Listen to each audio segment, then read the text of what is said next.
Hello, I'm Peter Vaughan, and today we seem to have a bit of an issue with the audio.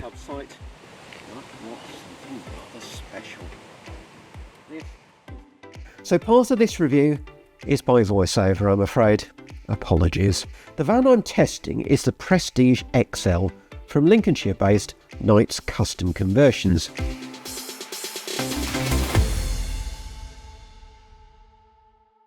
It's based on the standard wheelbase MAN TGE, or the equivalent Volkswagen Crafter. And this demo is loaded with options. In fact, this example, built on a delivery mileage 23 plate van, is priced at £119,950. Or you could have the conversion carried out on your own van, starting at £46,995 just for the conversion. One to this exact spec on a brand new van would be £77,377, again for the conversion only, or £134,777 including a brand new MAN van. One option, making it a four-berth, is the Atec Pop Top, priced from £7,995. This one, however, is colour-coded and fully electric with remote control, taking the total cost for the roof to £11,910. Inside, upstairs, there's a double bed measuring 2.05 metres by 1.22 metres. That's 6 foot 8.5 by 4 foot. There's a 410 watt solar panel on the roof and nearly £6,000 worth of off-road style add-ons, including a 45mm iBack lift kit and Falcon Wild Peak all-terrain tyres. This particular van is a front-wheel drive vehicle, but four-wheel drive is available. Externally, there's a plethora of kit from Mule Vans, including a bull bar, rear spare wheel carrier, adventure rack, cargo plate and storage box, plus those laser lights that really do turn night into day. All this kit makes the 6-metre MAN grow to 6.54 metres long, while height is 2.89 metres as tested. Even the awning is electric with a switch just inside the sliding door. That's another option at £1,942, including the LED lighting. Side steps run down both sides of the vehicle. They're essential with the raised suspension. Windows are glass and single glazed and flush fitting, while at the rear, side pods create space inside for a transverse double bed. There's mains hookup, but with 460 amp hours of lithium batteries and faster charging via an uprated alternator, you should have plenty of off-grid potential. Open the rear doors and you'll find the garage area with the Truma Combi 6 kilowatt diesel and mains electric boiler on the off side, on all the Victron energy kit in a cupboard, including the inverter. On the near side, useful pockets house your mains lead, etc., with elasticated straps to keep everything in place. But the clever part is the way the garage space can be extended by sliding the fridge forward. That's a real innovation. And it grows the depth of the garage from 72 centimetres to 1.12 metres while you're driving. Width here is 85 centimetres and the height of the garage is 88 centimetres. Also at the rear are the water filler and exterior shower point. The tanks are heated and insulated. Fresh is 113 litres, waste 63 litres. The rear doors are also home to two front-runner outdoor chairs and a folding table. The chairs are comfy director's style and the table even includes a collapsible sink. Finally, I should mention weights. A 3.5 tonne Prestige XL is possible without the pop top or with lightweight furniture instead of the cabinets seen here.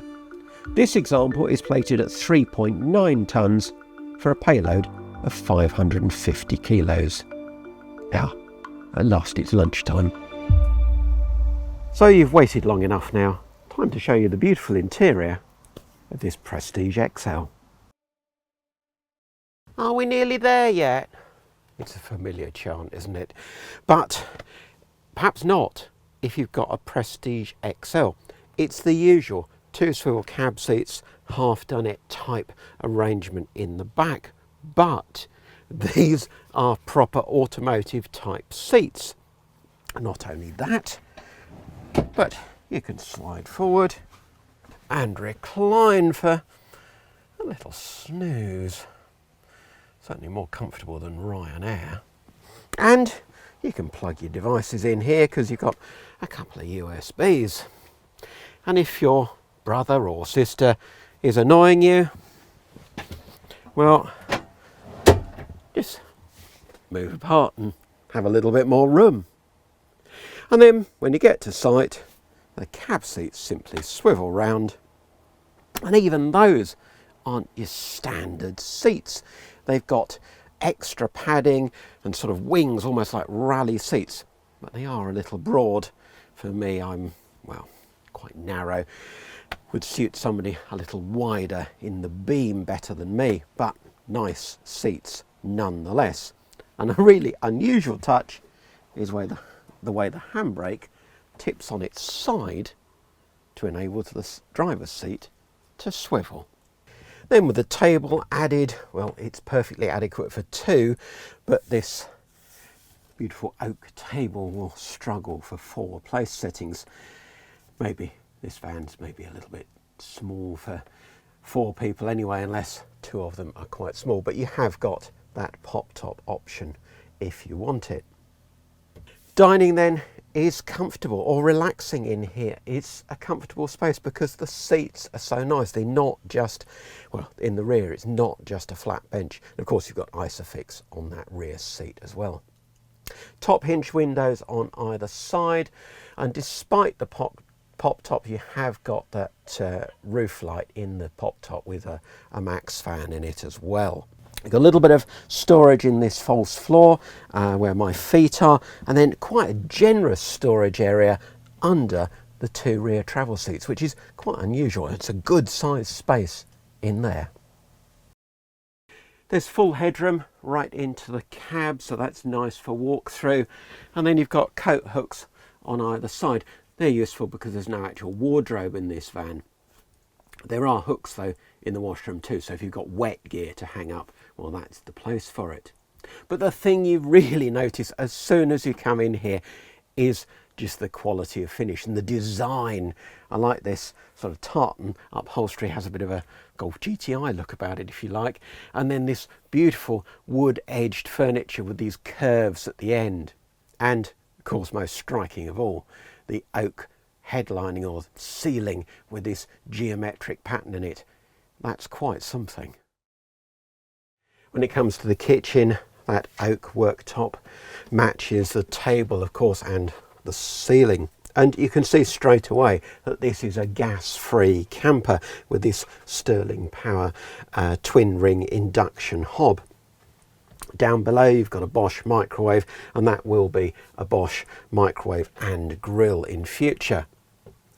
Now, of course, being fully electric, you've got controls here and up here. Now, in this cupboard you've got your unit for the Truma diesel heating. That's diesel and mains electric for the hot water and for the blown air heating.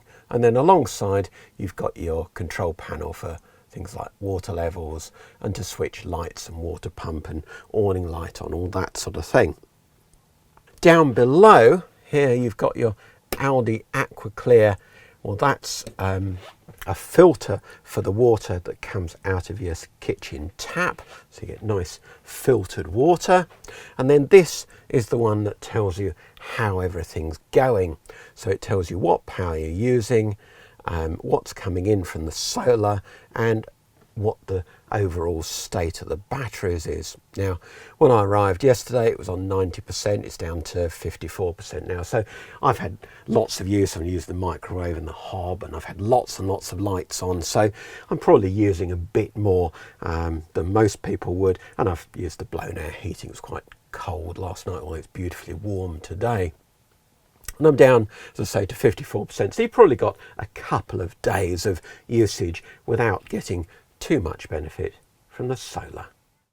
Then if we look at worktop space, well, you've got this nice solid cover for the sink that's really quite heavy, and the sink itself is lovely with a nice sort of main size outlet to it. Good deep sink as well. But with the worktop cover off the sink, there's not a lot of other preparation space. It might be nice if there was some sort of way of using that sink cover on the end of the unit with some sort of support for it to give you a bit more worktop space. Storage, however, is excellent. You've got 2 drawers under the sink. That one I've got my cutlery in, although there's no actual specific cutlery holder. All my crockery in there. There's a little cupboard rather than a drawer at the bottom there, and then 2 much larger drawers under the microwave.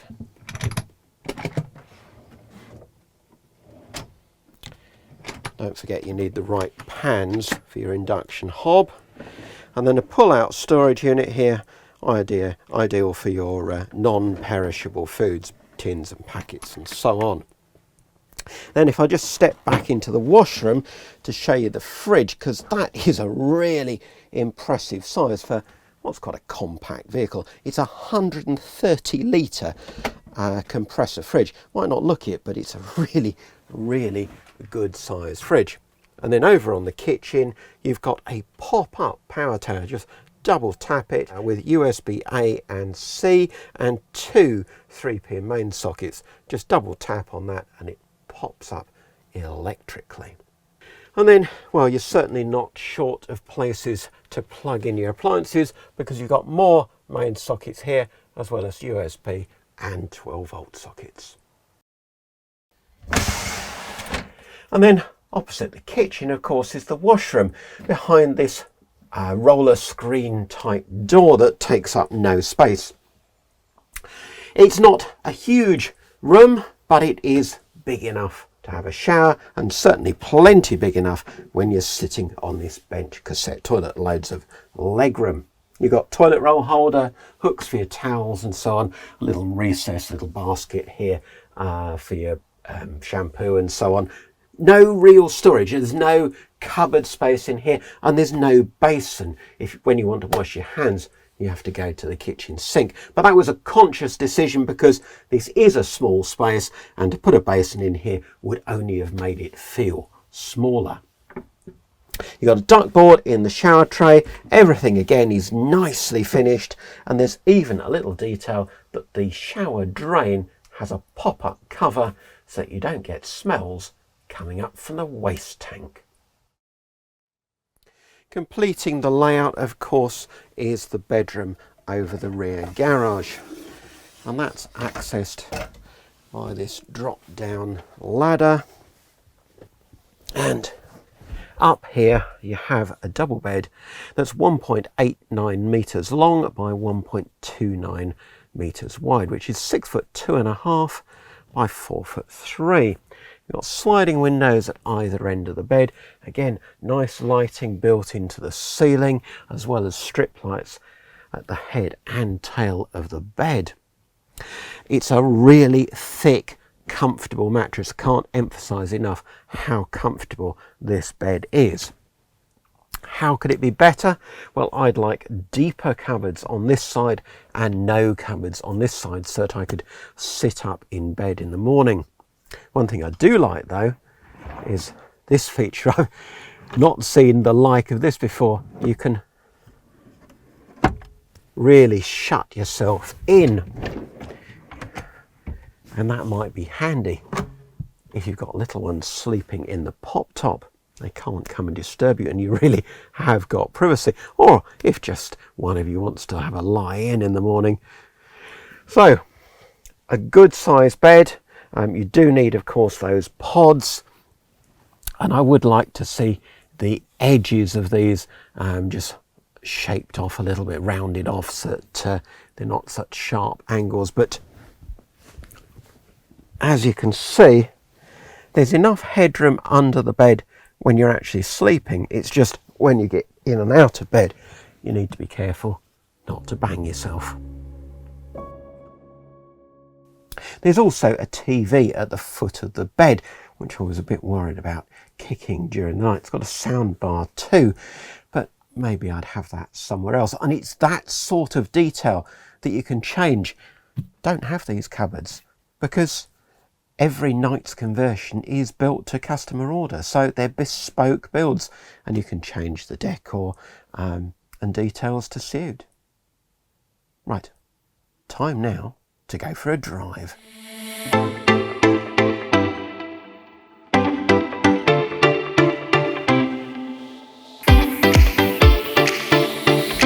So, driving the MAN TGE. Well, as regular viewers will know, it's the same van as the Crafter, of course, and I've reviewed many of these now, so I'm not going to go into any great detail on this one, because for one thing, this isn't the latest spec. The new one now has a bigger display here and a digital dashboard. But this is the 140 engine, 140 horsepower, as opposed to the more powerful 177. And it's got the 8-speed automatic gearbox, and that's a torque converter box, not a DSG like in the Transporter. It's very smooth gearbox indeed. The 140 engine, it's adequate, but if I was spending this sort of money, I would certainly go for the 177. As for the way it drives, well, the two key things are that, except on the worst road surfaces, of which there's plenty in the UK, it's very, very quiet. There's very, very little conversion noise from this vehicle, and that is an impressive aspect. Other than that, you do notice with the raised suspension there is a little bit more lean. Not dramatic, but it does feel different. You are noticeably sitting up higher, and it doesn't feel quite as, if you like, T6 like as a normal Crafter or MAN. But I still favour this base vehicle over its rivals. It's comfortable, smooth. It just feels more modern, so much more modern than a Ducato or a Peugeot Boxer. Yeah, it's a very pleasant vehicle to drive. So the Knight's Prestige XL. Time to sum up, and well, what can you say when the vehicle looks so stunning inside with this beautiful wood edging and that amazing ceiling? Of course, there are some details I'd change, like some ventilation in the washroom, which would be easier to achieve, of course, if you didn't have the pop top. The rear bedroom is super, super comfy, and Knights say that nearly all their customers are buying gas-free vans these days, so it's good to see that you've got 2 or 3 days of off-grid potential in this vehicle, obviously depending on what you use and conditions and so on. But this takes the rear fixed bed layout that we've seen several times in Crafters and MANs and gives it a new twist, perhaps with that sliding fridge and the doors that completely shut off the bedroom. But overall, it's the bespoke feel and the fact that you can tailor it to your desire that makes this Prestige even more special. Thanks for watching. Of course, all these videos are brought to you by outandaboutlive.co.uk. Keep watching, keep subscribing. Thank you.